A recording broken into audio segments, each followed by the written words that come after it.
perhatikan itu. Nah karena ada yang punya rendah, saya nggak bisa bergerak.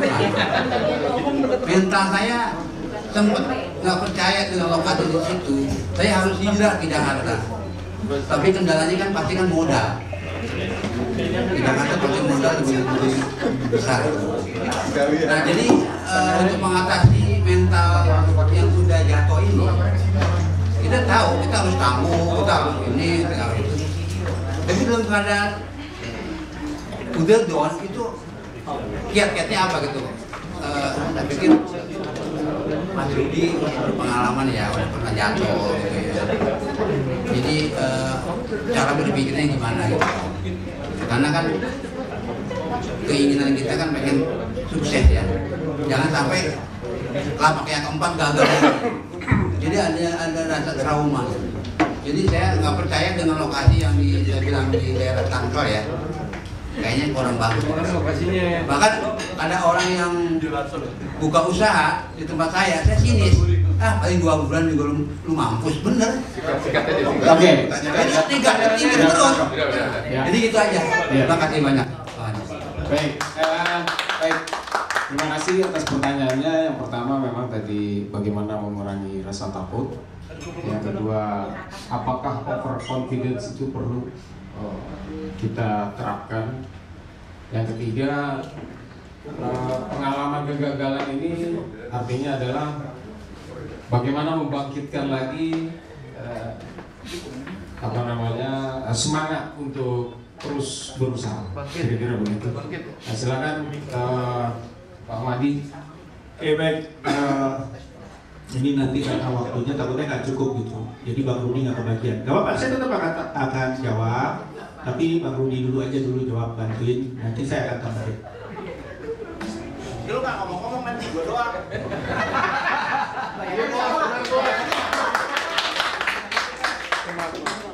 Ceritanya praktek bukan teori. Nah, ini gawat yang ini. Teori. Prakteknya jauh. Teori itu nggak ada hasil. Benar. Yang ada hasil itu adalah action. Jadi kembali ke pertanyaan Tante Eri ya. Bisa diulang? Mengurangi rasa takut. Jadi rasa takut mengawali berusaha gitu ya. Takut rugi. Itu apa ya dia? Bisa takut enggak? Oh, gini. Ini dari kacamata saya ya. Kacamata gue dong. Pak, minnya terlalu gede kacamata lu. Jadi gini, kembali ke mindset. Ya, jadi kalau kita pengen jadi pengusaha, itu yang paling pertama adalah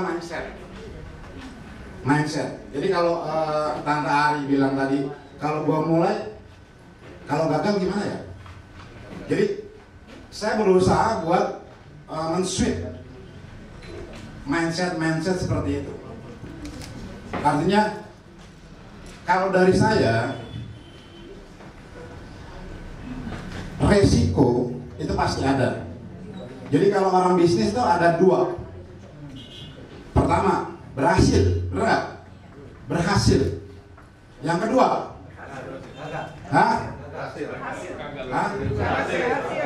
siapa yang bilang gagal? Sangat berhasil.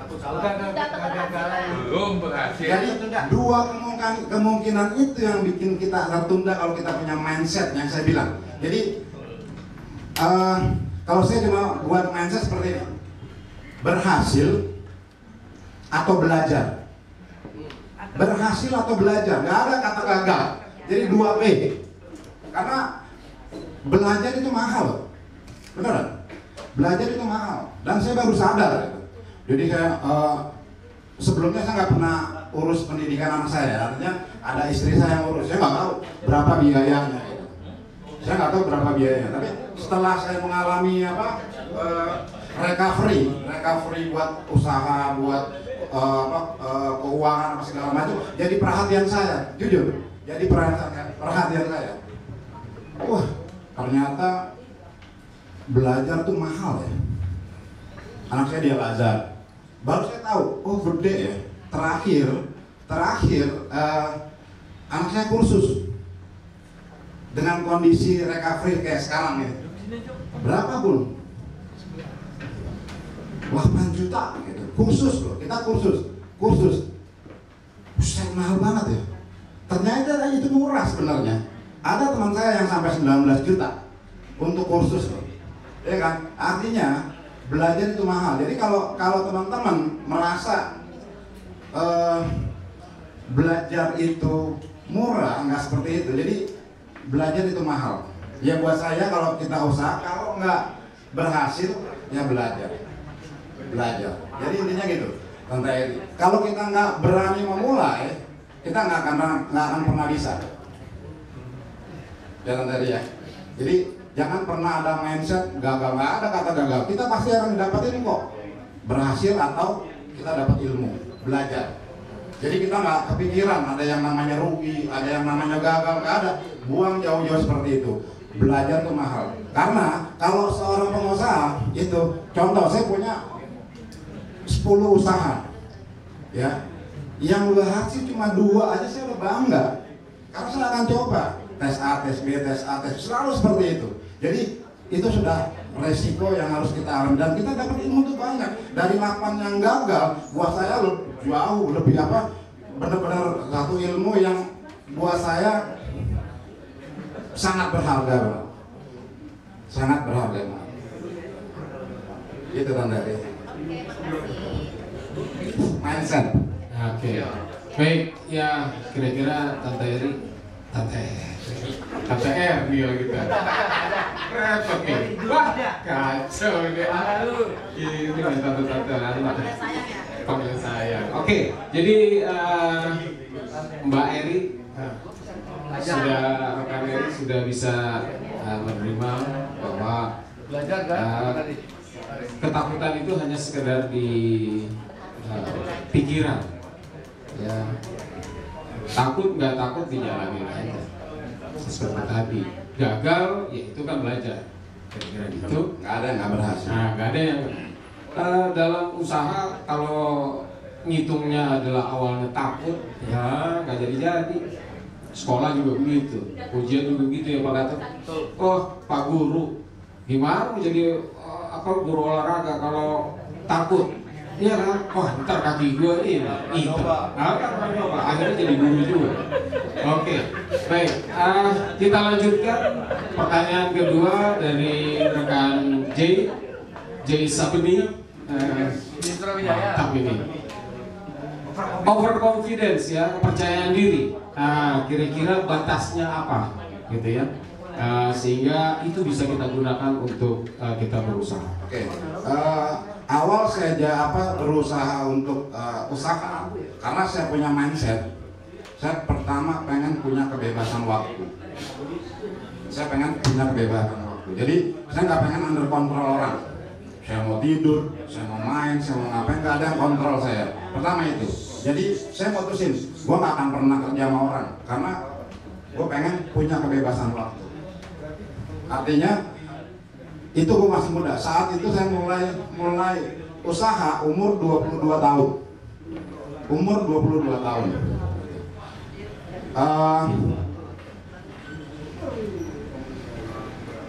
Awal saya usaha itu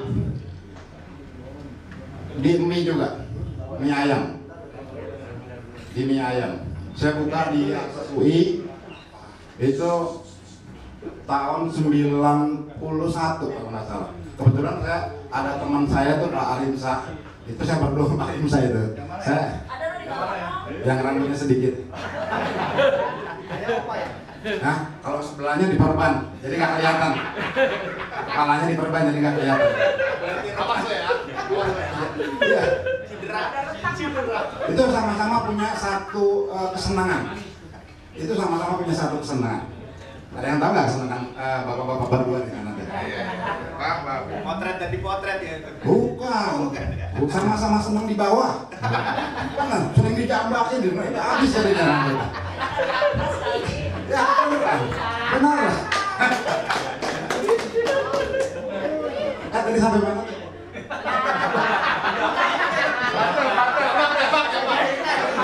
Konfidence. percaya diri. Oh ya, percaya diri. Saya seperti yang Pak Jay tanyain gitu. Artinya saya selalu punya overconfident. Saya nggak peduli. Saya overconfident banget. Saya yakin. Saya cuma berpikir produk saya enak. Produk saya nomor 1. Saya yakin dengan produk saya dan nggak mungkin nggak akan berhasil. Karena saya coba dulu gitu. Biasanya yang saya suka pasti semua orang suka. Karena saya senang masak. Saya senang masak. Artinya overconfident saya. Tapi alhamdulillah berhasil. Alhamdulillah dengan kondisi yang saya baru mulai, saya udah punya karyawan berapa lagi, Bro? Kita Karyawan 95, 96. berapa kita punya karyawan dulu? Langsung banyak, 2 shift kita pakai ya. Saya langsung buka duit di awal saya mulai bekerja, saya dimulai usaha. Saya overconfident, beneran. Alhamdulillah responnya tuh bagus banget. Responnya bagus banget. Sampai saya punya ada beberapa tempat langsung saya buka. Jadi saya ada buka di Kemayoran, saya ada buka di Guntur. Saya juga buka catering yang average-nya rata-rata sehari 600 porsi setiap hari gitu. Ya alhamdulillah gitu. Alhamdulillah. Terus waktu itu saya masih muda. Saya cuma berpikir, gila gue dari pagi sampai malam cuma ngurusin masakan doang. Gue masak ya. Jadi gue nggak percaya sama orang. Jadi semua gue prepare. Nah itu yang bikin gue nggak punya kebebasan waktu. Jadi balik lah. Gue usaha ini kan maksudnya harus punya kebebasan waktu. Artinya gue cuma pikirin dan gue ngambil kesimpulan gitu loh bahwa gue sebagai pengusaha harus beda dengan yang namanya pekerja. Ada yang tahu nggak bedanya?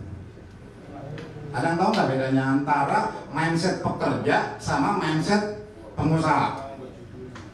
Digaji dan menggaji satu gitu. Nah, jadi yang paling spesifik, kalau yang namanya kita pekerja, kita jual waktu, kita jual skill. Jadi jam 8 sampai jam 5, jam 8 sampai jam 5, jam 8 sampai kita jual, kita dibayar. Benar? Itu pekerja, mental pekerja. Tapi saya nggak mau seperti itu.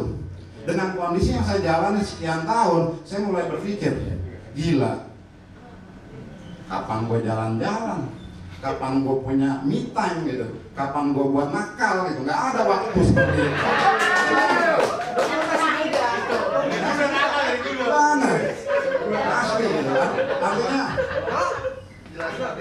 gue harus berpikir, gimana caranya?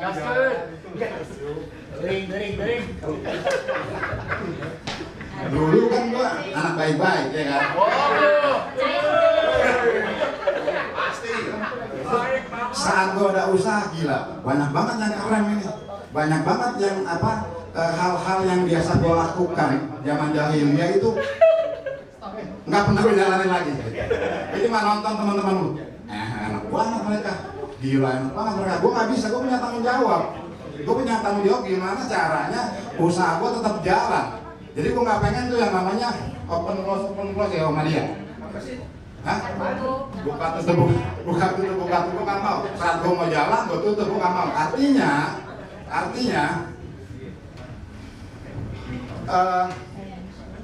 gue harus beli waktu.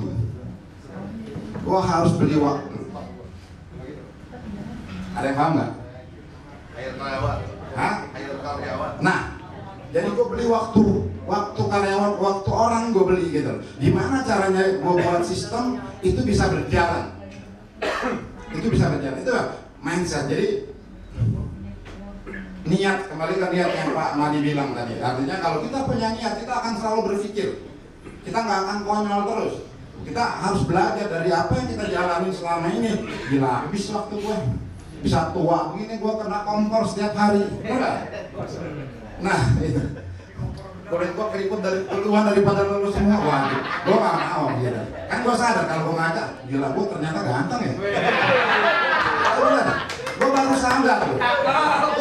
Coba kalau dari SMP gue udah sadar kalau gue ganteng, habis perempuan.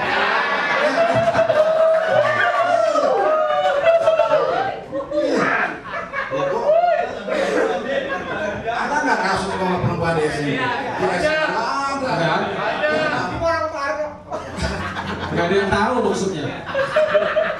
Kalau gue tahu ya. Jadi boleh tanya nih ya. Tadi kan waktu habis. Karena kita harus membeli apresiasi atau loyalitas karyawan-karyawan kita yang sudah menjual waktunya ke kita. Kita kan entrepreneurs. Oke. Jadinya hasilnya adalah keseriusan, tanggung jawab, loyalitas. Jadi nggak terpikir hal yang jadi nasihat juga nih, jangan-jangan yang berpikir kalau udah banyak duit malah kesana mikirnya, buka cabang maksud saya. Paham kan bos? Bos 2. Gini, saya percaya semua laki-laki yang ada di sini keinginan tuh ada pasti. Pasti lah. Keinginan tuh pasti ada. Kalau bisa 4 kenapa harus 1? Tapi kan ini bedanya, pihak perusahaan tadi di usia lapang, udah nggak mungkin kalau muda mungkin ya. Itulah beda. Waktu mau mulai bisnis. Siapa bilang? Oh, lagi lapar-laparnya nih. Saya sih sebenarnya mau mancing aja, masih ada nggak niat? Karena apapun hasil itu tergantung niat. Karena saudara rekan kita sudah sampaikan ya nggak? Niat, jangan sekali-sekali. Oke, ya mungkin itu ya, Bang Rudi. Bang J, jadi kira-kira begitu pertanyaannya overconfidence itu. Kalau yang saya tangkap bahwa overconfidence itu nggak boleh, karena itu nekat. Tadi yang seperti Bang Madi bilang, nekat jangan. Tapi kalau confidence itu wajib, perlu ditambah dengan keahlian yang kita punya. Dimana kayak Om Arno, dia bisa moto, dia percaya diri karena memang dia ahli di situ, gitu. Tapi kalau kita nggak ahli, terus kayak Bang Rudi bisa masak, dia yakin, wah makanan gue enak, mie gue asik, gitu kan? Mie asik, mie enak ya. Kalau asik bukan mie dong ya. Oke, mie gue enak, pasti laku, gitu. Tinggal usaha. Nah, percaya diri. Tapi kalau over, jangan bro, ya kan? Nekat, lu gak punya apa-apa, lu naik motor aja, goyang, godek, jebur, ya kan? Nah, kira-kira kayak gitu. Mungkin itu pertanyaan dari Bang J. Lanjutnya Bang Agus. Kayaknya udah dijawab. Oh, udah dijawab. Oke. Yang pertama tadi. Ini kan pengalaman berharga. Siap. Oke, mantap. Baik. Berarti Bang Mati mau jawab atau udah cukup?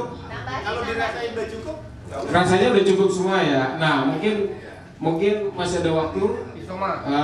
Sebelum kita isoma, ada pertanyaan lagi?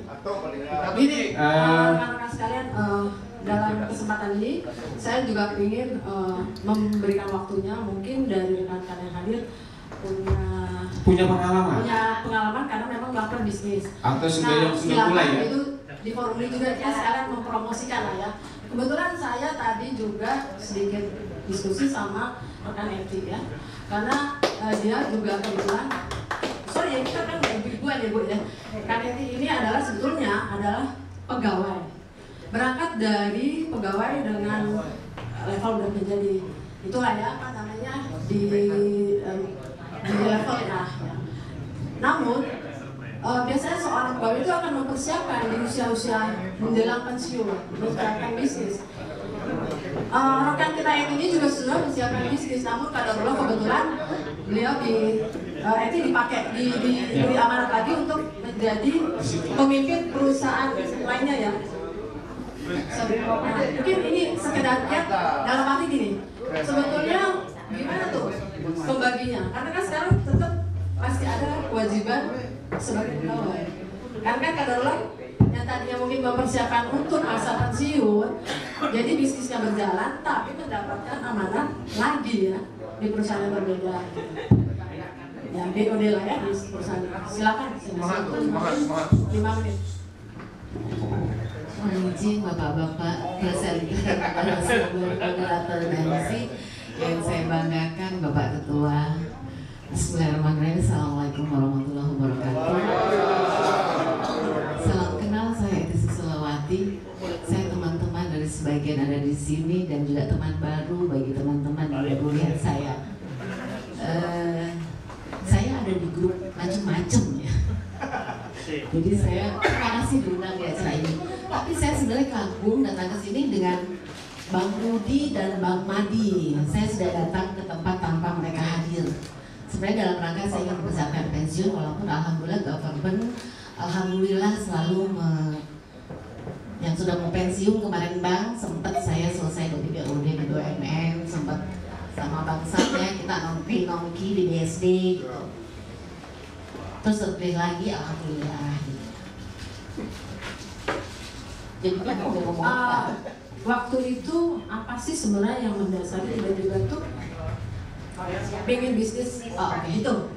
Sebenarnya latar belakangnya apa? Terus berarti kan pasti kan ada pertimbangannya. Yang tadi dipersiapkan nanti buat pensiun dengan sepatu. Sebenarnya shortly saya tadi mau pengen buka ketoprak juga gitu, pengen buka mie ayam juga gitu. Jadi udah sempat datang tuh waktu COVID kalau nggak salah, before COVID ya, ke tempatnya Bang Rudi sama Turina gitu ya. Terus sempat juga datang ke Bang Madi. Itu dalam rangka mereka itu inspiring banget bagi saya untuk mempersiapkan masa pensiun. Karena saya punya mental seperti mereka. Jadi benar apa yang mereka bilang. Don't stop learning, dan kita harus punya mental, nggak pernah punya rasa malu, EGP, yang penting kita halal. Bahwa di satu sisi saya sekarang bekerja kembali, dipercaya itu adalah another story. Karena saya kan saat ini sedang ingin bercerita bahwa saya bukan diberikan amanat ya, tapi saya dalam hal ini juga mempersiapkan pensiun gitu ya. Lepaskan bahwa saya itu di tempat saya bekerja juga bisa loh mempersiapkan pensiun bapak-bapak gitu. Tapi ntar aja sesinya. Pas saya kerja sekarang ini saya di dapur Pak. Ya banyak banget kerjaan. Mau persiapkan pensiun Pak. Dan juga banyak proyek. Ya alhamdulillah. Ntar aja ya bro di rumah ngobrolnya. Ya Sam gitu. Tapi mereka bilang tuh inspiring. Jadi ini yang paling mudah Pak, very easy kalau mau dimulai. Karena saya melakukan seperti mereka. Mereka adalah inspirator saya. Walaupun kemudian saya memilih jadi bisnis klinik saat ini. Tapi kenapa saya mau datang lagi? Karena mereka tetap menjadi inspirator saya untuk saya juga buka. Salaman dong ya. Saya akan tidak berkolaborasi untuk tempat berikutnya.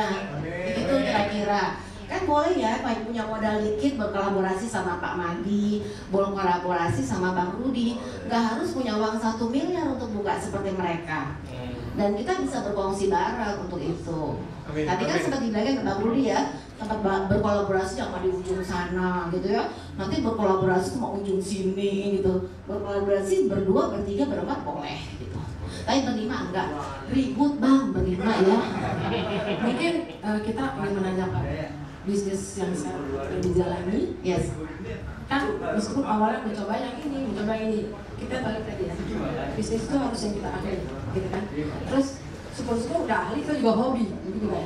Nah akhirnya dalam hal ini memilih bisnis yang sekarang, ya. Terus sementara akhirnya jadi dua fokus, karena tetap diberi kepercayaan untuk memimpin satu company ya, perusahaan BUMN ya. Kiat-kiatnya gimana? Kendalanya apa? Terus kita mesti gimana? Memimpin perusahaan BUMN sampai perusahaan BUMN sama bahwa sebenarnya kita sama-sama menjadi pengusaha, sama-sama harus gaji orang, sama-sama harus punya project gitu. Beda mungkin, mohon maaf kalau belum di level BOD jadi karyawan tadi itu nggak mikirin gaji gitu ya. Tapi kalau sudah di level BOD kita mikirin gaji karyawan. Jadi artinya bagaimana dapat project. Nah, ketika agak lebih mudah ketika kita di level BOD untuk mikirin mau punya usaha apa, karena otomatis kita juga mikirin gaji karyawan. Nah tapi kan sebelum saya jadi BOD saya juga jadi staff, nggak otomatis jadi BOD ya. Ya sama sih sebenarnya, hanya sebetulnya berbeda. Untuk mencapai ini ya harus yang dibilang Bang Rudi tadi, yang dibilang sama Pak Madi tadi, nggak ada kata menyerah, nggak boleh kata gagal gitu kan ya. Yang ada adalah harus berhasil dan belajar. Pembagian konsentrasi. Pembagian konsentrasi. Apakah? Saya orangnya no hard feeling, nggak pakai perasaan. Perempuan terutama nggak pakai nangis. Saya selalu bilang, terutama laki-laki juga, kita harus pakai logika kalau mau berhasil. Nggak boleh pakai perasaan, nggak boleh baper sama temen, nggak boleh. Aduh nggak enak, nggak boleh. Karena kita di berbisnis, aduh nggak enak, kita dia tersinggung. Nggak pak, dia ngomong duit nggak pengen tersinggung, dia nggak ada temennya. Lo suka ya mohon maaf ya, kita bisnis gitu. Harus tega, iya. Ya bukan, ya baru dia harus tegas ya, nggak galak, tegas gitu. Kalau lagi itu bisa nggak berhasil. Oh karena temen ya udah utang nggak apa-apa. Mohon maaf ya, utang is utang, dalam Islam pun bisa ditagih pak. Ini kayak separuh ustaz nih kalau saya bilang ya. Pakai agama tadi, makasih pak ustaz. Saya tegas. Kata orang galak, enggak, saya tegas. Utang saya ingetin, sorry lu punya utang sama gue, apa lu mau bayar? Saya bilang, utang lebih akhirat loh. Gue nggak nagih, gue cuma ngingetin lu punya utang. Sih gitu. Terus kalau sama teman yang, sorry ya, kita tetap ya, ini teman is teman, bisnis is bisnis. Lu suka nggak? Utang suka. Kalau lo nggak suka sama gue, yaudah, lu keluar aja, gue cari partner yang baru. Dan no hard feeling untuk itu. Abis ini lu jangan marah sama gue ya, gitu. Makanya kalau ketersinggungan gak usah berbisnis sama teman. Kalau ketersinggungan, mendingan sendiri aja. Karena abis itu bangkrut sendiri kan pak.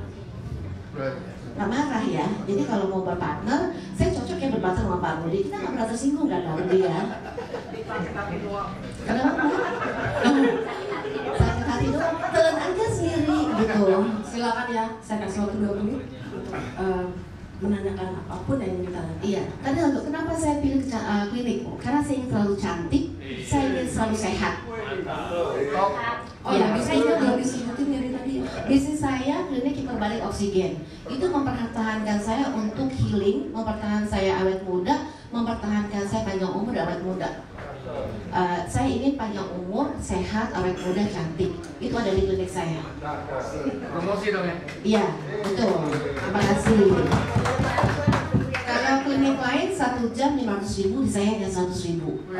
Karena saya Kira-kira kalau rekan-rekan di sini mau mencoba, oh itu dapat diskon. Coba buktinya Pak Sam ya. Tetap strong ya. Makin ganteng makin strong.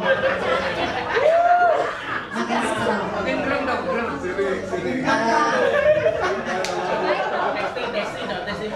Saat ini lagi 100.000 saja, harga normal 300.000. Kalau untuk yang di ruang ini 100.000 seterusnya. Kan para pensiunan 111 ya. Alamat. oke. Alamat Villa Melati Mas, dekat rumahnya Sam ya bangun.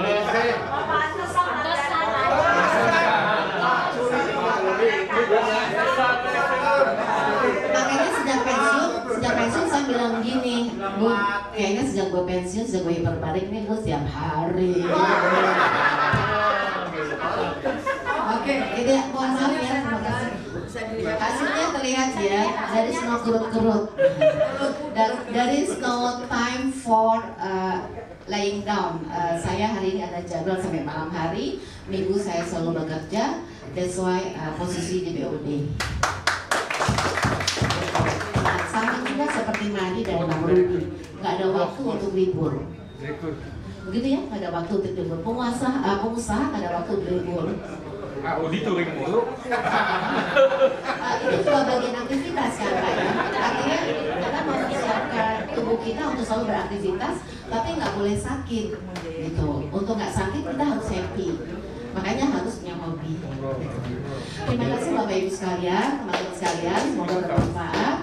Izin saya pamit, dengan senang hati kami undang teman-teman di harga 99.000 saja. Terima kasih. Assalamualaikum warahmatullahi wabarakatuh. Terima kasih rekan-rekan. Nanti kalau ingin lebih detail ya tentang apa itu bisnisnya, bisa ditanyakan ke siapa? Dia udah lama.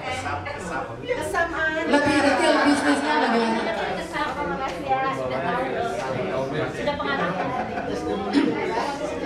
Oke, jadi itu salah satu testimoni dari rekan kita tentang usaha klinik. Diperbalik. Klinik ya, mudah-mudahan bisa kita manfaatkan, apalagi kalau ada diskon gitu ya. 300 berapa tadi? 9.000, jadi diskon 1.000. Oh 1.000? Oke, dari 100.000. Baik, mungkin sebelum kita, karena waktu juga, ini karena waktu sudah semakin siang. Kira-kira masih ada lagi pertanyaan nggak? Mau? Oke. Gimana? Saya menurut dari tadi itu panitia cuma waktu. Ada apa sebenarnya? Oh, nggak ada apa-apa. Nggak, karena saya sudah siapkan tempat ini buat sampai malam. Waduh. Oke, lanjut. Artinya jujur, saya masih butuh ya, bukan cuma kulitnya. Butuh dagingnya dari Pak Madi, beneran? Iya. Beneran? Iya. Saya cuma ngeliat, saya jadi semangat tadi lihat, wis kulitnya aja udah kayak begini, ya kan? Gimana dagingnya gitu, bener? Bener nggak? Jadi minum dulu. Jadi mungkin itu dari keinginan dari Pak Rudi bahwa beliau sudah menyiapkan waktu ya. Bukan cuma waktu, jadi tempat dan saat ya. Saat saya juga kaget. Tiba-tiba Om Arno nelfon saya, Pak Ketum nelfon saya. Lu gini. Lu gila lu. Tiba-tiba saya nggak dilibatkan apa-apa gitu, tahu? Saya ditunjuk. Artinya udahlah. Itu artinya kamu dijerumuskan. Benar. Dan dijerumuskan. Banyak daftar rongrongan yang terima, ya kan? Banyak banget A, B, C, D, E. Makanya setelah rongrongan itu saya penuhin, masa cuma 1 jam di sini? Oke, mantap. Baik, jadi ini waktu yang kita maksud itu adalah karena isoma, ya mendekati isoma. Kita makan siang mungkin. Tunggu. Abis itu kita lanjut lagi. Makan siang boleh aja sedikit ngobrol-ngobrol atau nanti yang mau sholat. Oh boleh. Tapi sekarang ini kita masih ada satu sesi pertanyaan dari rekan Nita. Jadi gini ya, sebetulnya pertanyaannya. itu berdasarkan random teman-teman. Cuman kita kan nggak enak nih, lagi asik-asiknya lagi naik ya, panas gitu kan. Kita hold ya karena azan, meskipun kita harus dong tetap ya mendahulukan sholat. Jadi nanti di sesi selesai kita penutupan, di situ tertulis ya. Setelah itu masih ada silaturahmi dan diskusi santai. Jadi nanti siap untuk diberodok pertanyaan sama rekan-rekan, mungkin sampai sore. Tenang bang.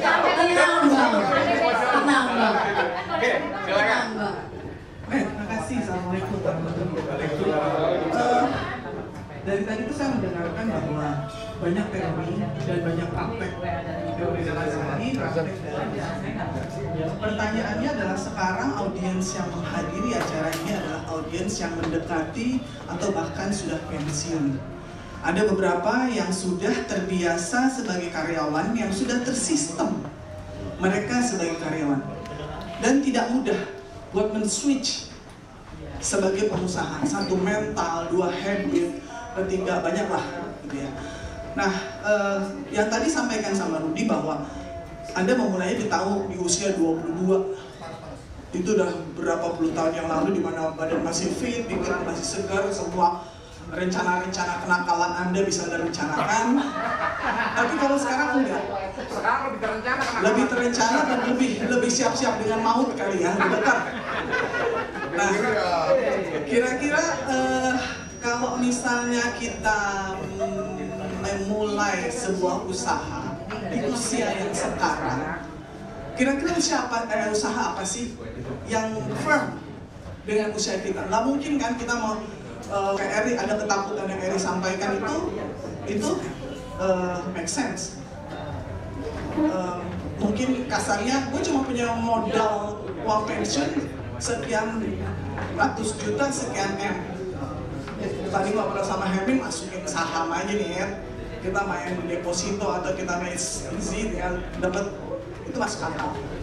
Atau kita ngobrol ujung-ujungnya usaha paling ngepet aja itu tinggal ada lilin, gampang kan. Tapi kan nggak kayak gitu, apa lilin ya, pantat lucu fix ya, kayak gitu. Nah, pertanyaan saya adalah di usia seperti kita sekarang ini dengan habit kita yang udah seperti ini, kira-kira apa sih usaha yang paling bisa kita lakukan supaya income kita nggak terputus, sustain? Kita tetap dapat income. Mungkin kita dapat dari anak, entah kita yang bekerja atau apa, tapi kita dari situ, tapi kita tetap sustain, dapat income seperti itu. Itu satu. Pernyataan kedua agak sensitif sih. Gue dari tadi dengerin satu Pak Madi ngomongin soal pos kedua, soal janda, soal keinginan punya itu. Pernah nggak kalian berpikir dari perasaan perempuan? Pernah nggak? Karena saya sebagai seorang media, saya pernah mewawancarai mantan istri dari seorang ustadz yang tagline-nya itu adalah jagalah hati. Ketika kejadian itu terjadi, saya wawancara dia, off the record dia pingsan berkali-kali gara-gara kejadian. Jadi tolong juga jangan cuma berpikir soal keinginan, kesenangan laki-laki ini. Coba bertimbang juga dari sudut pandang kita. Apa namanya? Berempati. Ya. Ya. Ya, apalagi seusia kayak gitu. Ya, oke. Terima kasih. Terima kasih. Mau dilanjut? Mungkin ada lagi? Sebelum ini karena sudah azan mungkin kita satu aja ya. Kita dijawab. Oke, silakan dulu. Izin Bang Madi sama Bang Rudi. Satu pertanyaan aja. Kalau mulai bisnis itu biasanya dan berjalannya ada dua isu yang kayaknya kalau kita jalanin bisnis selalu aja jadi orang. Pertanyaan masalah fulus. Pertama gimana pasti nggak mungkin kan fulus. Kalau Bang Madi pernah dulu cerita modal dari orang tua dan modal dari Rudi. Tapi saya belum tahu dari Bang Rudi ini. Tapi satu lagi nih, rong-rongan ada tarikan ini dari komunitas ini, setoran ini. Nah, gimana tuh cara manage-nya tuh? Tarikan-tarikan, palakan-palakan selama jalin bisnis. Apa bebas selama ini dari itu? Kalau nggak bebas, gimana caranya? Apa kiatnya? Itu aja. Makasih. Oke. Mungkin dua aja dulu ya. Agak ini karena pertanyaannya cukup dalam. Mungkin kita dua dulu, nanti kita istirahat. Kita lanjutkan lagi nanti ngobrol-ngobrol setelah selesai istirahat. Silakan Bang Madi. Oke, baik. Assalamualaikum warahmatullahi wabarakatuh. Saya mungkin jawab dari yang kedua dulu ya, mengenai rong-rongan. Saya mungkin bukan bicara di rong-rongannya ya. Ini lebih teknis, tapi yang mesti dipersiapkan ketika kita mau buka usaha. Tadi waktu di slide pertama saya bilang bahwa bisnis harus punya plan. Nah, satu hal yang common dilakukan ini, kalau Bang Rudi kan tidak pakai teori gitu kan, mau jalanin aja. Nah, mungkin dua pendekatan yang berbeda. Kalau saya pakai teorinya. Nah, yang pertama adalah setiap bisnis yang kita mau buka itu kita bikin PE biasanya Pak, project evaluation. Jadi kita buat dari kalau pendekatannya neraca laba rugi itu kan bicara mulai dari kita bicara revenue offset gitu ya, kemudian kita bicara gross profit segala macam, kita bicara OPEX-nya, kemudian kita bicara profitnya gitu kan ya. Nah, rong-rongan itu kan harus kita masukin. Ada resiko di situ kan. Masuknya kan kalau di laba rugi kan adanya di OPEX kan. OPEX itu kan biaya tenaga kerja macam-macam sampai dengan iuran itu. Nah, artinya memang kita sudah alokasikan berapa besar, tergantung dari daerah yang kita pilih. Kayak misalnya di sini, rong-rongan dalam tanda kutip itu perizinan bukan rong-rongan sebenarnya. Itu sesuatu yang seharusnya kita sudah persiapkan. Memang secara legal itu ada. Mulai dari perizinan stop sign-nya, pull sign-nya, segala macam itu kan ada. Parkir juga ada. Kemudian retribusi itu kan sudah ada. Semuanya ada. Termasuk kayak misalnya prima alokasikan, artinya dia keluar atau tidak keluar kita sudah masukkan ke dalam variabel OPEX gitu kan ya. Kemudian dari macam-macam OPEX itu kan harus kita kejar revenue berapa yang harus kita create. Ini teknis ya, enaknya emang ada gambarnya, ada tulisannya, tapi karena ini kan unpredictable buat saya karena pertanyaan kesini larinya, gitu kan ya. Karena tadi kan kita bicara dari sisi mental, gitu ya.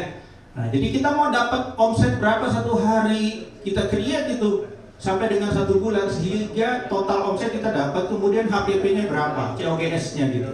Artinya barang pokoknya, harga pokoknya berapa, baru kita dapat gross profit. Nah, gross profit itu yang harus bisa membiayai OPEX kita, sehingga kita bisa dapat profit berapa.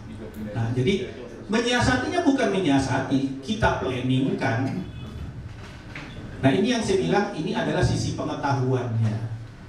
Kalau tadi kita bicara mentalnya, tanpa pengetahuan ini, ya jadi nekatnya aja, gitu. Ada yang belajar secara khusus mengenai ini, ada yang belajar tidak secara khusus.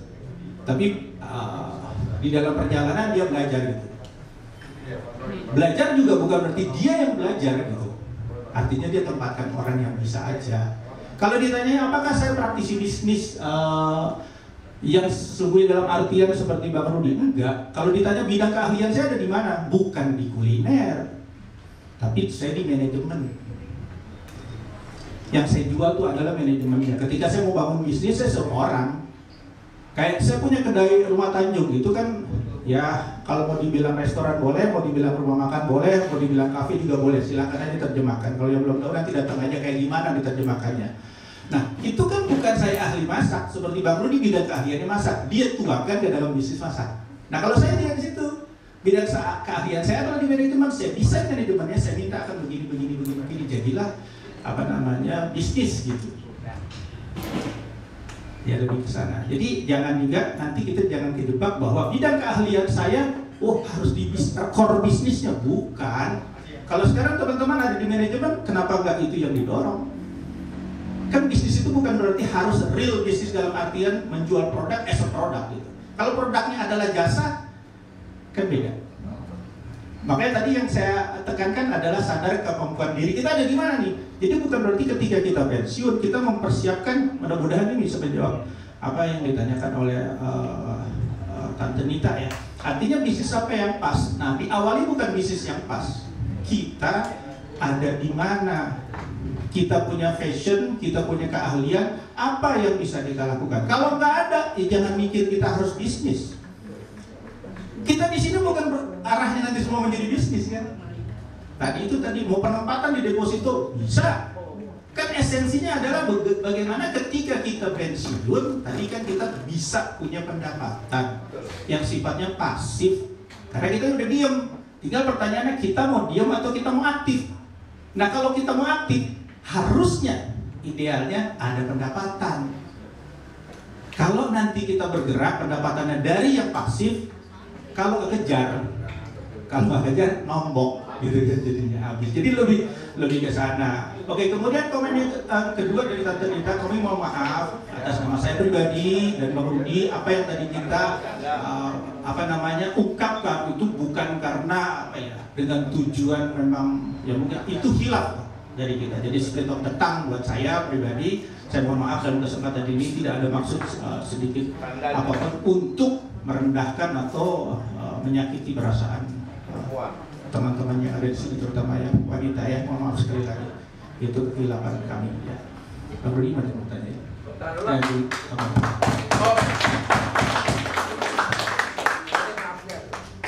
Maafin saya. Ini ada satu beda persepsi antara saya dan Bang Haji ya. Artinya cuma beda tapi satu tujuan. Akhirnya ujung-ujungnya pasti ketemu. Karena saya nyimpulin ya, kalau Bang Mari tadi kalau kita mau memulai usaha,